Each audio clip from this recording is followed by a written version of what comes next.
Je vous invite à vous lever. On va entamer ce service avec le 205 dans le GEM. Nous venons dans ta maison.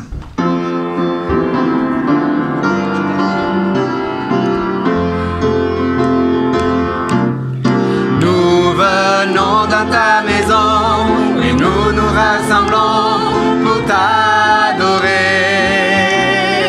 Nous venons dans ta maison et nous nous assemblons pour t'adorer. Nous venons dans ta maison et nous nous assemblons pour t'adorer, Jésus. T'adorer, te louer, Seigneur. Tu nous donnes ta justice et tu nous as franchis pour t'adorer. Tu nous donnes ta justice et tu nous as franchis pour t'adorer. Tu nous donnes ta justice et tu nous as franchis pour t'adorer, Jésus. T'adorer, te louer, Seigneur. Nous levons nos mains vers toi et nous te contemplons pour t'adorer.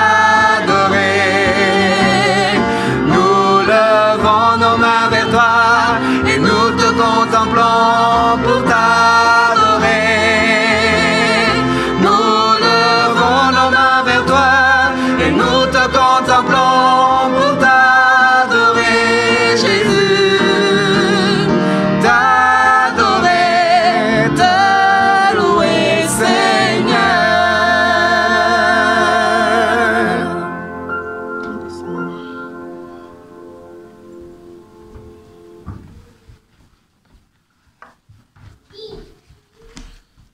Je vous invite à incliner vos têtes. Seigneur, nous te remercions pour tout ce que tu nous donnes chaque jour, et plus spécialement pour ce jour où nous pouvons venir te rendre gloire par nos relations avec toi, avec ta parole, et par nos relations avec nos frères et sœurs, ainsi qu'avec tous ceux qui nous sont proches. Merci de nous rendre attentifs à ta parole. C'est ce que nous voulons te demander ce matin, au nom de Jésus. Amen. Le prochain cantique, c'est « Je chanterai l'Éternel ». C'est un autre cantique que nous connaissons bien. Alors, je vous invite vraiment à le chanter, ce Seigneur, cet Éternel, avec tous vos poumons, avec tout votre cœur, avec toute votre âme. Vous voyez, peut-être vous êtes arrivé ce matin à l'église en n'étant pas 100% sûr d'avoir une raison pour être heureux. Eh bien, vous pouvez être certain et certaine d'une chose. Vous êtes là. Vous auriez pu être ailleurs, mais vous êtes là.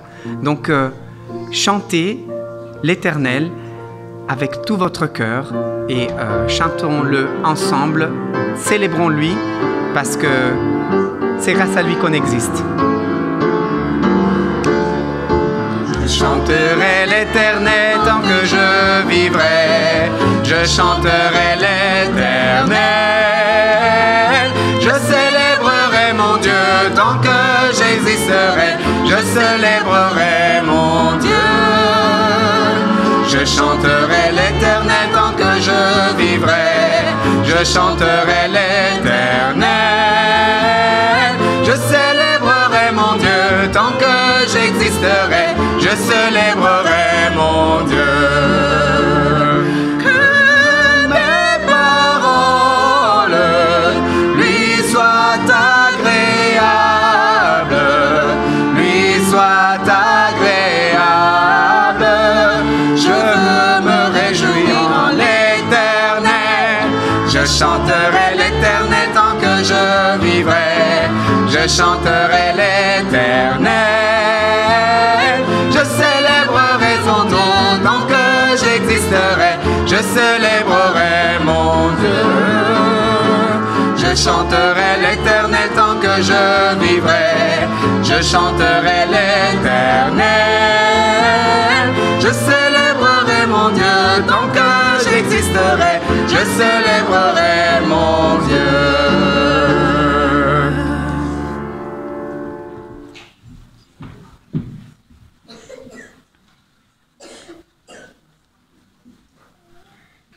2 Chroniques 33, versets 1 et 2. Manassé avait 12 ans lorsqu'il devint roi, et il régna 55 ans à Jérusalem. Il fit ce qui était mal aux yeux de l'Éternel, en imitant les pratiques abominables des nations que l'Éternel avait dépossédées devant les Israélites.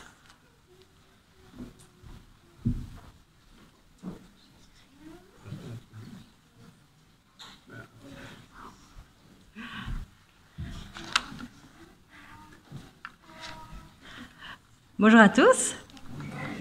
Alors, je suis ravie de me tenir devant vous ce matin, mais je vais aborder un sujet un peu difficile. Je vais vous raconter en fait qu'il y a quelques années, j'ai vécu une période que je pensais jamais traverser. Ceux qui me connaissent savent à quel point je suis enjouée, sereine, positive, souriante. C'est même le qualificatif qui complète mon totem scout. Tourterelle enjouée. Et pourtant, il y a quelques années, j'ai commencé à me sentir triste. J'ai commencé à me sentir mélancolique. Au début, c'était juste que j'étais un peu désabusée par la vie, par la course quotidienne, par la méchanceté que je voyais autour de moi, par le peu d'échanges profonds que je pouvais avoir. Et j'ai commencé à me sentir triste dans mes journées et puis tout doucement à me poser des questions. Et ces questions revenaient jusqu'au moment où elles sont devenues la question. Pourquoi? C'est quoi le sens de tout ça? C'est quoi le sens de continuer à faire des efforts, continuer à se lever le matin? À quoi ça sert? J'avais le cœur lourd et je ne comprenais pas pourquoi la tristesse avait envahi mon quotidien. Et puis surtout, je n'arrivais pas à répondre à cette question. C'est quoi le sens de tout ça? Pourquoi faire tout ça? Je pratiquais du sport, je prenais soin de ma santé, j'avais un travail qui me plaisait bien, une famille formidable dont je rêvais, j'avais un travail qui me plaisait, j'avais des amis, une communauté à l'église qui me comprenait et qui était très présente. Et pourtant, je me sentais de moins en moins bien. Les choses commençaient à perdre leur saveur. Et j'avais de moins en moins d'énergie, de moins en moins d'envie de faire les choses. Ces mêmes choses qui, peu de temps avant, me motivaient et m'enthousiasmaient, ben là, je n'avais plus envie de faire les choses. Et une question revenait sans cesse, c'était « et alors ?» Je partais faire une balade, j'allais jardiner, je lisais un bon bouquin, j'allais faire du shopping, j'allais boire un verre avec des amis, et toujours je me posais cette question « ouais, c'est bien, et alors ? Qu'est-ce que ça change au fond? Ça apporte quoi ?»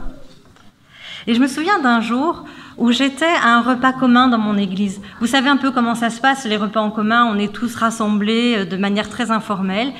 Et on était à peu près un peu plus d'une centaine de personnes, je pense. Et tout le monde allait et venait, les discussions allaient bon train. Et tout le monde semblait vraiment heureux de se retrouver de manière comme ça, très spontanée et très légère. Et j'ai regardé autour de moi. Tout le monde semblait heureux, tout le monde souriait. Certains riaient même de bon cœur. Certains avaient des discussions passionnées sur le monde, d'autres faisaient le monde ou refaisaient l'église. Les enfants couraient un peu partout en rigolant.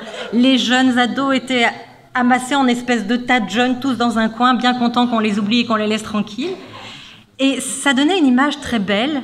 Et pourtant, je me souviens que ce jour-là, je me suis sentie triste, j'ai eu un pincement au cœur. Parce qu'au milieu de cette centaine de personnes que je connaissais et que j'aimais beaucoup, je me suis sentie seule.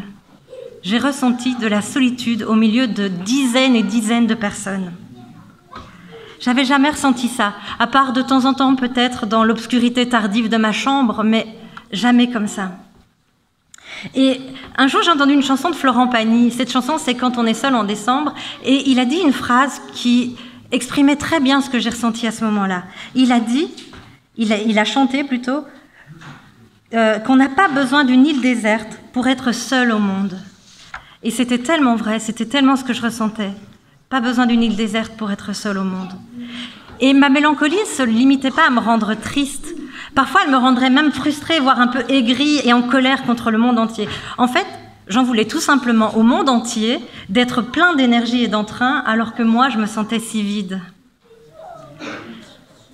En réalisant une petite introspection là pour préparer le message de ce matin, je me suis rendu compte qu'en fait, c'était pas la première fois que ça m'arrivait. Certainement, c'est la première fois que je ressentais ces questions de manière si importante, si intensément, et c'est pour ça qu'elles m'ont tellement marquée.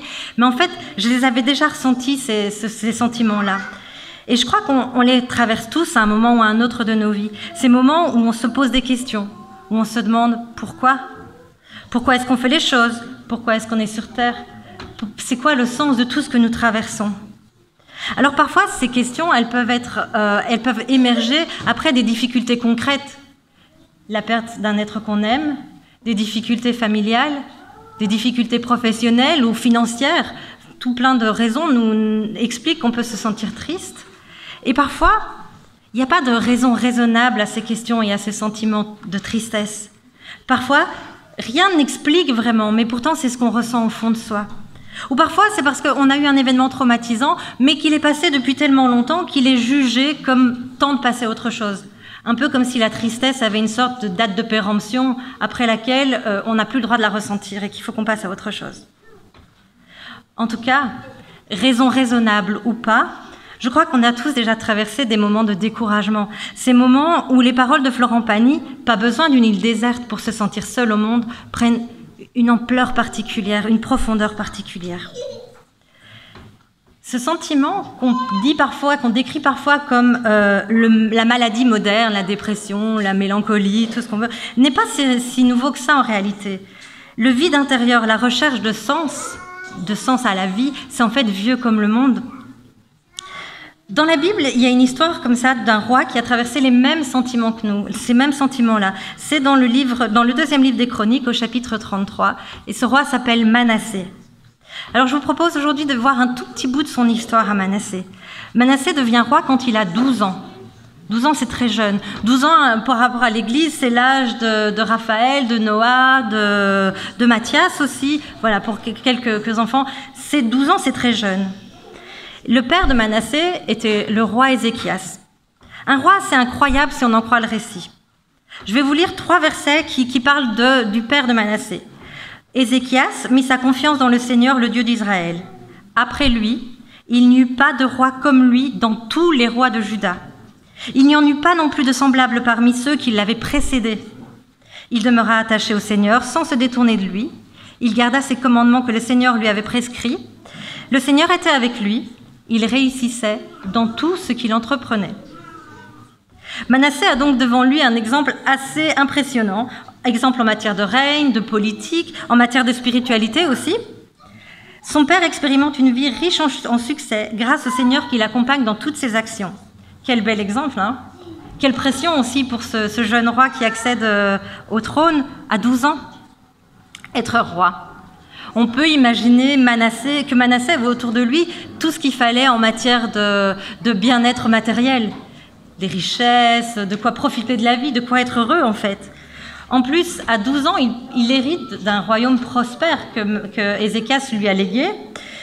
Et on se doute bien qu'à 12 ans, il n'est pas livré à lui-même devant ce royaume. Il a forcément autour de lui plein de conseillers, des ministres, des prophètes qui accompagnaient son père et qui maintenant prennent la suite avec Manassé. Et pourtant, au milieu de tout ça, de cet accompagnement, de cette richesse et de tout ce qui peut sembler avoir tout pour être heureux, il semble que quelque chose ne va pas. Au lieu de suivre le chemin tout tracé par son père, Manassé est en quête de quelque chose. Il ressent quelque chose, il ressent un vide intérieur. Ça me fait un peu penser à ce qu'on peut voir sur les réseaux sociaux pour le moment. Sur Insta, sur Facebook, sur TikTok, on voit des gens qui vivent plein de belles choses. Ils gagnent de l'argent, ils voyagent, on voit tout le temps des photos magnifiques. Et extérieurement, sur papier, ces gens sont super heureux. Ils sont waouh. Et pourtant, combien d'entre eux ressentent à l'intérieur une solitude et un grand vide? Et inversement, même nous, parfois, on peut poster des photos dans le jardin, à la piscine, au ciné, j'en sais rien, et donner l'impression de vivre notre meilleure vie, alors qu'en fait, on traverse un moment de difficulté, on ressent un vide. Et c'est ce que Manassé ressent. Manassé, qui a tout pour être heureux, qui semble être heureux, ne se sent pas bien. Il a un vide à combler. Et pour combler ce vide, il va aller chercher dans beaucoup de directions. Il va se tourner vers les idoles que son père avait exclues. Il va se tourner vers l'occultisme. Il va aller en fait un peu puiser dans toutes les croyances qu'il avait à sa disposition pour essayer de trouver du sens. Nous aussi, on a plein de nouvelles croyances. Je dis nouvelles croyances parce qu'en fait, elles sont hyper vieilles. Mais on a l'astrologie, la cartomancie, les soins énergétiques, la lithothérapie qui utilise les pierres. Et toutes ces approches, en fait, elles nous proposent quoi? Elles nous proposent de nous apaiser. Elles nous proposent de donner du sens à notre vie, de nous rassurer dans notre présent, de nous rassurer sur notre avenir. Elles tentent de répondre à nos questions légitimes, en fait, de savoir qu'est-ce qui va nous arriver, quel est le sens de tout ce qui nous arrive. Et Manassé, notre roi perdu, en est là. Il cherche parmi toutes ses croyances à sa disposition. Il va même aller consulter des médiums, il va faire appel à des sorciers, des sorcières. Il va chercher partout. Et au milieu de ce beau petit monde, il se sent seul. Il y a de plus en plus de monde autour de lui qu'il fait venir, et pourtant il se sent de plus en plus seul. Plus il va chercher, plus il va se perdre. Plus il va encore chercher et s'éparpiller partout, et plus il va s'égarer. Il semble expérimenter lui aussi le fameux « pas besoin d'une île déserte pour être seul au monde » dont on parlait là tout à l'heure. Il est entouré, il a tout ce qu'il veut, il connaît Dieu, c'est indiscutable quand on voit son héritage familial avec le roi Ézéchias, et pourtant, ça ne va pas. Et dans sa quête de sens, il va s'éloigner de Dieu. Il va s'éloigner et il va faire beaucoup d'erreurs. Et plus il va chercher, plus il va devenir, vous vous souvenez, je vous en parlais là tout à l'heure, aigri, frustré. Lui, il arrive carrément à des extrêmes où il devient violent et agressif. Le texte biblique parle de sang d'innocents qu'il a versé. Donc c'est vraiment quelque chose ne va pas. Et à ce moment-là, à ce moment de sa vie, quand il est perdu et déboussolé, Manassé se retrouve en prison chez son ennemi, les Assyriens. Au fond du trou, au fond de tout. Là, c'est fini. Loin de tout le monde, dans la détresse la plus profonde. Là, sa vie n'a vraiment plus aucun sens. Et perdu, il ne sait plus quoi faire. Il a cherché partout, il n'a rien trouvé. Il se retrouve au fond du trou. Et là, il se rappelle du Dieu de son père. Après avoir passé toute la première partie, non seulement à repousser ce Dieu, mais aussi à le provoquer, parce qu'il a fait tout ce que Dieu avait demandé de ne pas faire. Il a été vraiment loin. Après avoir passé toute cette première période de sa vie à repousser Dieu, il va se tourner vers lui. Alors, je ne sais pas comment vous le ressentez, mais il aurait pu avoir honte ou se sentir vraiment hypocrite de se retourner vers Dieu à ce moment-là. Ça m'est arrivé aussi dans ma jeunesse d'avoir de longues périodes sans Dieu. Je vivais tranquillou, tout allait bien, j'avais pas besoin de Dieu. Et puis à un moment donné, soit parce que j'avais l'impression qu'il me manquait quelque chose, soit carrément parce que j'avais besoin que Dieu m'aide à gérer une situation que j'arrivais pas à gérer, j'avais envie de me retourner vers Dieu. Et à ces moments-là, je me sentais super indigne, super ingrate. Je me disais, mais t'as pas le droit de te retourner vers Dieu, ça fait 2 ans que tu parles même pas une seule fois à Dieu, et puis là, parce que t'as un problème, tu vas vers Dieu. Et j'avais l'impression de me servir de Dieu, d'être indigne de lui. Et j'en ai parlé au pasteur de l'église à mon époque. Et il m'a dit une phrase, et c'est une phrase qui m'a tellement touchée, qui est restée imprimée dans mon esprit, et qui est revenue de temps en temps sur mon parcours. Et je vais vous la livrer, et j'espère qu'elle pourra s'imprimer aussi dans votre mémoire. Et à un moment donné, si vous aussi vous vous sentez indigne ou hypocrite de vous retourner vers Dieu, souvenez-vous de cette phrase. Cette phrase, elle dit: la petite voix qui te murmure à l'oreille que tu ne mérites pas de venir te blottir auprès de Dieu, cette petite voix-là ne vient jamais de lui. Je vais vous la répéter parce qu'elle est vraiment puissante, cette phrase. La petite voix qui te murmure à l'oreille que tu ne mérites pas de venir te blottir auprès de Dieu, cette petite voix-là ne vient jamais de lui. En fait, cette phrase a une puissance énorme si on y réfléchit bien. Elle reprend tout le fondement de l'entièreté de la Bible. Dieu amour, Dieu présent, Dieu fidèle et Dieu patient. Revenons à notre histoire et à Manassé, si vous voulez bien. Plein de détresse, Manassé est donc en prison chez les ennemis, les Assyriens. Il se met à genoux, il s'humilie et il prie. C'est ce que le texte nous dit. Il se met à genoux, il s'humilie, il prie. Ça peut paraître anodin comme ça. Mais si on lit le texte dans la langue dans laquelle il a été écrit à l'origine, c'est-à-dire l'hébreu, on apprend beaucoup plus de choses sur le processus par lequel Manassé va passer dans ces 3 petits mots. Il se met à genoux, il s'humilie et il prie. C'est quand il est dans la détresse, en prison, qu'il se tourne vers Dieu. Et le mot hébreu pour détresse, c'est tsarar. La détresse, ça veut dire se sentir, en hébreu, ça veut dire se sentir enfermé, lié, mais aussi se sentir faible, insuffisant. En fait, on se rend compte avec ce mot « il est dans la détresse » que Manassé a touché le fond du fond du fond du fond et que même s'il pouvait creuser, il creuserait encore. Et là, il en est là. Et c'est à ce moment-là, dans ce moment de faiblesse-là, dans cet état de faiblesse-là, qu'il va passer par 3 stades exprimés par 3 verbes. Et donc, comme je vous disais, quand on les lit comme ça un peu en surveillant, on a l'impression que c'est 3 actes qui se font très vite, très simplement, et peut-être même simultanément. D'abord, il se met à genoux, il s'humilie, il prie. Mais on va les prendre un par un, et vous allez voir que le processus est beaucoup plus long, et beaucoup plus subtil qu'on pourrait le penser. Alors, je ne sais pas si on voit bien, c'est écrit pas très grand. Donc Manassé passe par 3 étapes exprimées vers 3 verbes. Le premier verbe, c'est le récit nous dit que Manassé va commencer par implorer.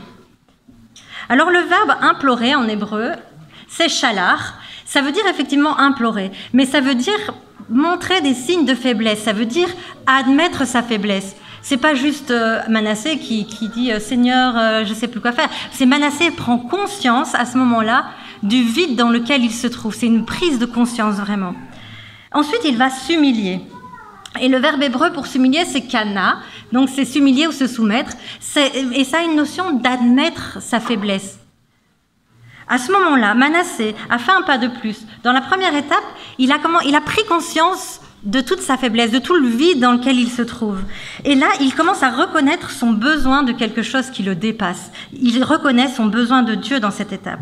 Et cette étape peut paraître simple, mais je vous resitue Manassé, le roi, depuis 12 ans, avec un royaume prospère. Manassé, c'est l'autorité, c'est le maître, c'est le chef, c'est le boss. Et il doit faire la démarche de dire, ok, là, maintenant, en fait, je suis insuffisant. J'ai besoin de quelque chose qui me dépasse. Je ne pense pas que c'était une démarche facile à faire. Et enfin, il arrive à la 3e étape, il prie. Et le verbe utilisé pour prier, c'est palal.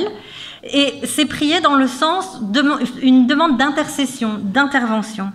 Donc, il a pris conscience de ses failles, il a admis qu'il avait besoin de Dieu, et enfin, il va l'exprimer, il va le verbaliser. Mettre des mots sur les choses, c'est souvent leur donner de la consistance. C'est leur donner plus de sens, plus de poids. D'ailleurs, c'est quelque chose qu'on utilise souvent en thérapie ou en coaching. Mettre des mots sur les choses, ça les rend concrètes et ça permet au cerveau de mieux les assimiler. Et quand on voit la traduction, on voit que sa prière est une demande. Il demande à Dieu une intervention. Alors, comme je vous disais, le texte met les 3 verbes l'un après l'autre. Et donc, il ne dit pas du tout combien de temps il a fallu à Manassé pour passer par ces 3 étapes et faire tout ce processus. Et finalement, c'est pas tellement ce qui compte. Ce qui compte le plus, ce qui est vraiment important là, c'est le changement énorme dans la perception que Manassé avait de lui-même. C'est sa rencontre avec lui-même, c'est sa prise de conscience. C'est ça qui est vraiment important à ce moment-là. Et face à un tel homme, qui est violent, idolâtre, qui est provocateur, qui a fait tout ce que Dieu lui avait déconseillé de faire, qui arrive en prison à cause de tout cela, Dieu pourrait rester insensible et dire bah, « Écoute, mon grand, t'as grandi dans la foi, t'as fait ton choix, quoi. » Il pourrait sinon au moins le punir ou lui taper au moins sur les doigts, histoire de remettre les choses en place. Et pourtant non, Dieu va faire autre chose. Il va suivre aussi un processus avec 3 verbes aussi. La première chose qu'il va faire, c'est qu'il va se laisser implorer. Alors,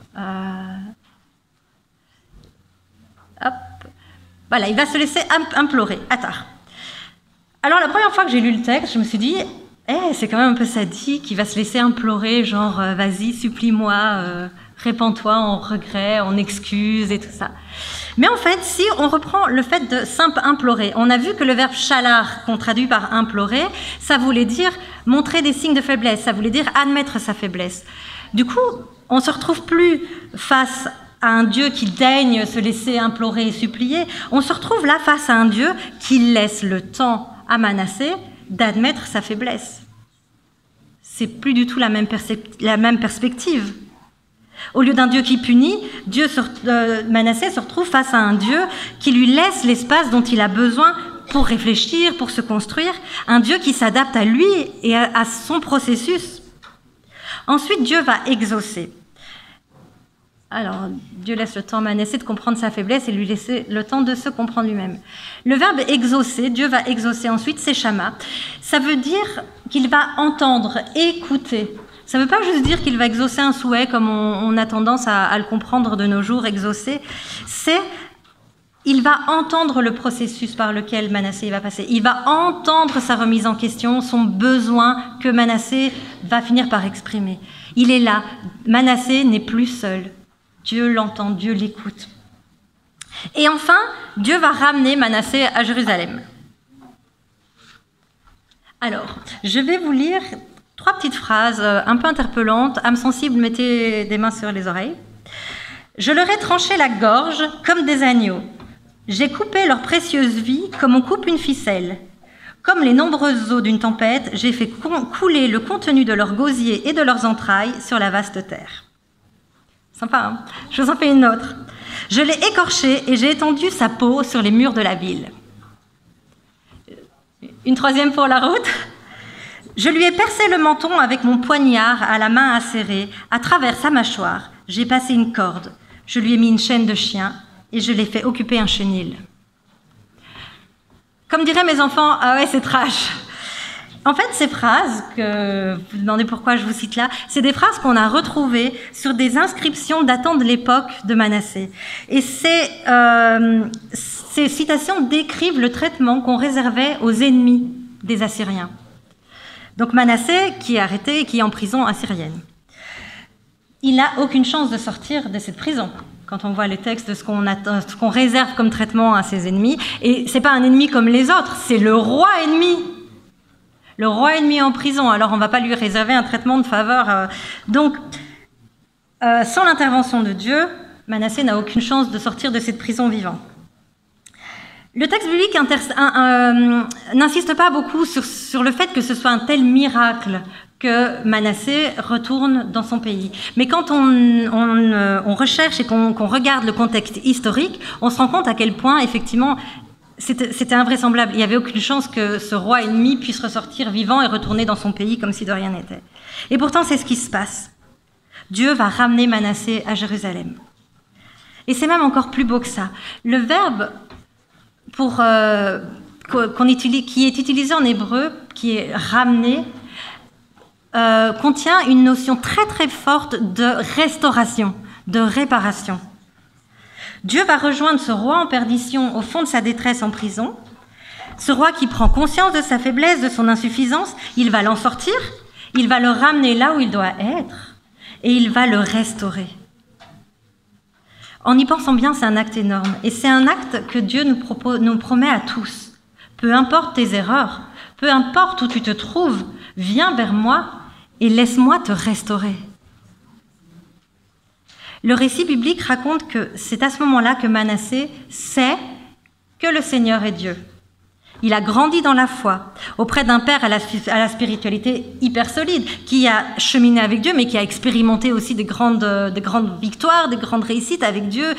Et pourtant, c'est que lorsque lui, il vit personnellement et concrètement une expérience avec Dieu, que le roi comprend que Dieu est vraiment Dieu. Il comprend qui est Dieu, et il comprend ce que veut dire un Dieu aimant, un Dieu plein de patience, un Dieu plein de bienveillance, un Dieu présent. Et c'est un peu la même chose pour nous. On pourrait entendre parler de Dieu tout le temps. Je pourrais vous faire des magnifiques prédications, vous pourriez entendre des magnifiques méditations, lire des textes, écouter les gens autour de vous, parler de leurs expériences avec Dieu aussi. On pourrait entendre parler de son amour, de sa bienveillance et de toutes les caractéristiques de Dieu. Tant que nous ne vivrons pas réellement quelque chose d'intime avec lui, tant que nous n'expérimenterons pas vraiment la vie auprès de Dieu, alors tous ces mots-là resteront des simples mots. Manassé s'est retrouvé au fond d'une prison quand il a pris conscience de toute sa faiblesse et de son besoin de Dieu auprès de lui. Est-ce que ça veut dire que Dieu n'était pas là avant? Non, bien sûr que non. Dieu était là, mais il se tenait à une certaine distance et il attendait que le roi lui demande d'intervenir. Dieu ne force rien, ni le temps, ni les gens, ni les choses. Mais il est là, non loin. Et quand on lui demande de passer à l'action, il y passe. Quand on réfléchit à ça, on se rend compte de quel accueil, de quelle bienveillance, de quelle compréhension Dieu nous couvre. Il nous comprend tellement bien qu'il suit nos processus, nos étapes et nos besoins. Alors, comme je vous disais au début de ce message, moi aussi, j'ai déjà été au fond du trou. Alors, bien entendu, je ne suis jamais allée en prison, mais pas besoin de barreaux, en fait, pour se sentir enfermé. Nos prisons modernes peuvent avoir des formes bien différentes. Elles n'en restent pas moins des prisons. Et alors, lorsque je me suis tournée vers Dieu, lorsque je lui ai confié ce fardeau qui m'écrasait et cette peine que j'avais, je vais peut-être vous surprendre, mais rien ne s'est vraiment passé. Je n'ai pas une expérience de transformation extraordinaire ou spectaculaire à vous raconter. Ça arrive. Moi, j'en ai pas eu à ce moment-là. Mais le fait d'avoir rencontré Dieu, d'avoir entendu Dieu me dire « Je suis là près de toi, je t'aime et je t'accompagne », ça a déjà changé plein de choses. C'est un peu à ce moment-là comme si rien n'avait changé pour moi, mais que tout était un peu différent. En prenant conscience de l'importance que j'avais à ses yeux, en l'expérimentant vraiment auprès de moi, là, il y a quelque chose qui a changé. J'ai trouvé une sorte de paix, une sorte de complétude, comme si j'étais vraiment plus toute seule. Alors, il me reste encore des questions, il me reste encore des doutes, il me reste encore des tristesses. Et des questions, franchement, je vous avoue que ça me frustre parfois d'avoir tant de questions. Parce que moi, j'aime bien comprendre tous les méandres, des petits fonctionnements, de la moindre petite chose. Et donc, c'est hyper frustrant pour moi de ne pas avoir les réponses. Mais c'est ça aussi, cheminer avec Dieu. C'est ça aussi, avancer avec foi. C'est aller, se dire qu'on n'a pas les réponses à tout. C'est pas comprendre toutes les grandes questions de l'existence. Et cela ne veut pas dire non plus ne plus jamais aller mal. Non. Mais ça veut dire avoir un espace dans lequel on peut se blottir auprès de Dieu.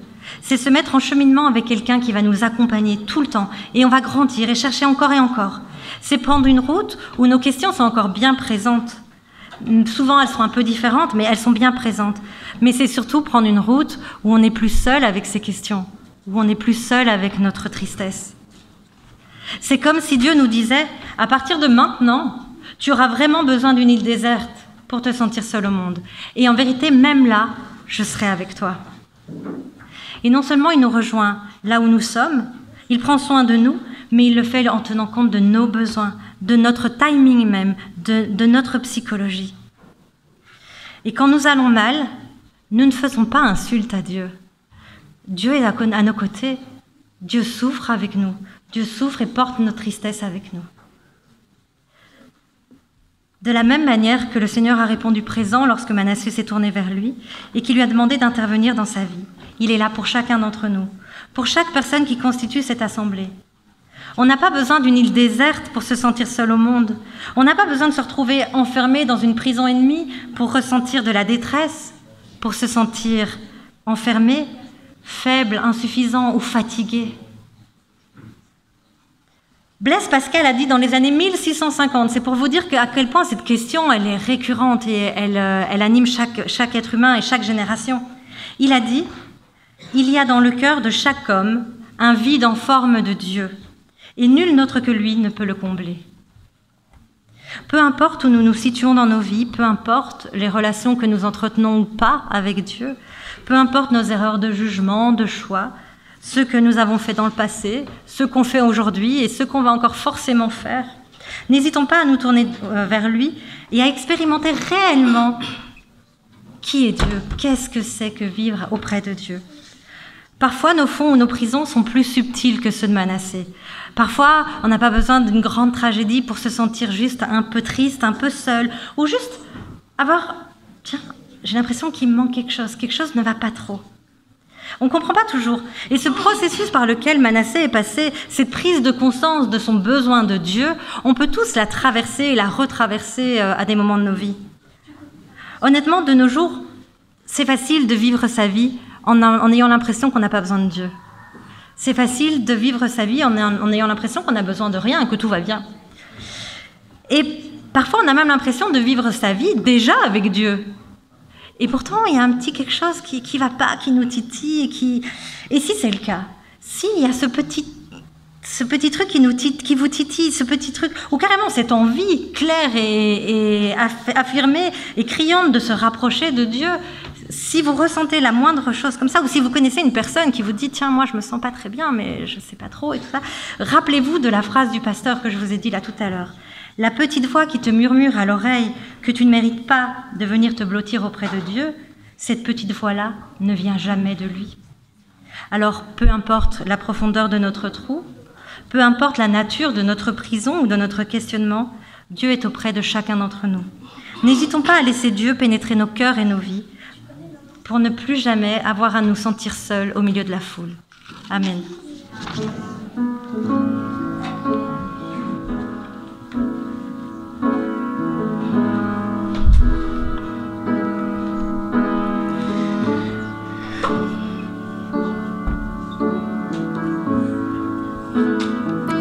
Si haut, si grand, inquantifiable est l'amour de Dieu.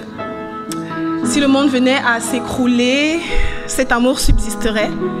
Amour qui surpasse nos problèmes. Amour qui pourvoit aux solutions. Je vous invite à vous lever et à aller avec moi, avec nous, auprès de Dieu, ressentir cet amour.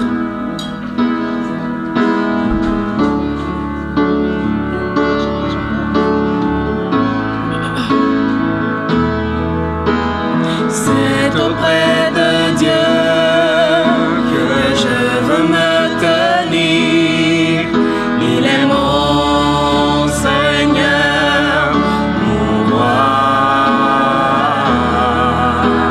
C'est auprès de Dieu que je veux ressentir tout l'amour qu'il a pour moi. C'est auprès de Dieu que je voudrais grandir, entendre le son de sa voix. Je viens devant le trône, par ta grâce je me tiens, en ta présence je lève les yeux vers le lieu saint, pour contempler ta face. Je veux rester près de toi. On va reprendre. C'est auprès de Dieu que je veux me tenir. Il est mon Seigneur, mon roi. C'est auprès de Dieu que je peux ressentir tout l'amour qu'il a pour moi. C'est auprès de Dieu que je voudrais grandir, entendre le son de sa voix. Je viens devant le trône, par ta grâce je me tiens, en ta présence je lève les yeux vers le lieu saint, pour contempler ta face. Je veux rester près de toi. Amen.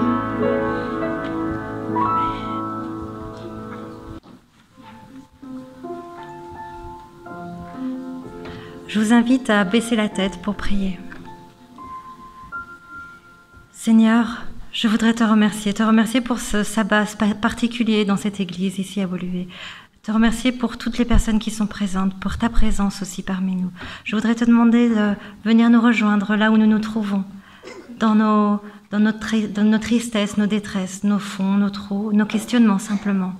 Viens nous rejoindre, viens à notre rencontre. Saisis nos mains et montre-nous que nous ne sommes jamais seuls et que tu es toujours auprès de nous. Je te remercie pour cet amour et ta présence, pour cet intérêt que tu nous portes et ce sens à notre vie que tu nous donnes. Seigneur, aide-nous à ne nous sentir jamais seuls et aide-nous à transmettre cela autour de nous. Accompagne-nous. Amen.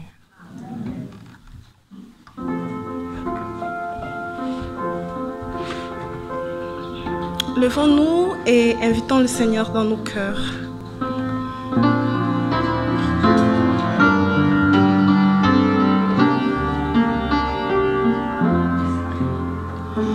Viens dans mon cœur, viens dans mon cœur, oui, viens dans mon cœur, oh Jésus, viens aujourd'hui et pour toujours, oui, viens dans mon cœur, oh Jésus, reste dans mon cœur, reste dans mon cœur, oui, reste dans mon cœur, oh Jésus, reste aujourd'hui et pour toujours, oui, reste dans mon cœur, oh Jésus.